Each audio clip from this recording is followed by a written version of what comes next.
Aluminium soldering নিয়ে কত একটা ঝামেলার মধ্যে অনেকে পড়তে হয়। দেখুন, এখানে অ্যালুমিনিয়াম সোল্ডারিং করার জন্য আমরা অ্যালুমিনিয়াম সোল্ডারিং রড ব্যবহার করতেছি। এখানে আমরা অ্যালুমিনিয়াম দিয়ে কয়েলটা বাধাই করেছি, করার পর তামার তার দিয়ে কিন্তু এটার সাথে লুপগুলো বার করার জন্য তামার তার জোড়া দিছি। এখন তামা আর অ্যালুমিনিয়াম যখন একসাথে জোড়া দেওয়া হয়, এই জায়গাটা প্রচুর পরিমাণে গরম হয়ে তামার তারটা কালো হয়ে যায় এবং অ্যালুমিনিয়াম তারটা প্রচুর পরিমাণ গরম হয়। গরম হওয়ার ফলে এখানে কানেকশনটা লাস্টিং করে না। যারা এই এই 48 ভোল্ট বা 60 ভোল্টের চার্জারগুলো জোড়া দেন, তারা দেখবেন তামার সাথে অ্যালুমিনিয়াম কখনো জোড়া ম্যাচিং করে না।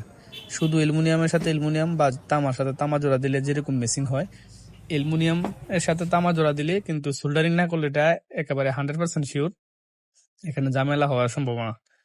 তো আমরা অ্যালুমিনিয়ামটা জ্বালাই করার জন্য অনেক প্রকার রাং বা ফ্লাক্স ব্যবহার করছি, এগুলো দিয়ে হয়ে ওঠে না।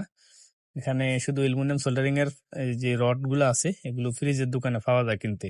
আর যারা এই ধরনের কাজগুলো শিখতে চান, চাইলে সরাসরি আমাদের কাছে এসে শিখতে পারেন, অথবা আমাদের ইউটিউবের ভিডিওগুলো দেখে দেখে আইডিয়া নিতে পারেন। সাধারণত একটা দোকান চালানোর জন্য যে কাজগুলো লাগে সবচেয়ে কমন, এই কাজগুলো আমরা করি এবং আপনাদেরকে শেখানোর জন্য সেই ব্যবস্থা ইনশাল্লাহ করতেছি।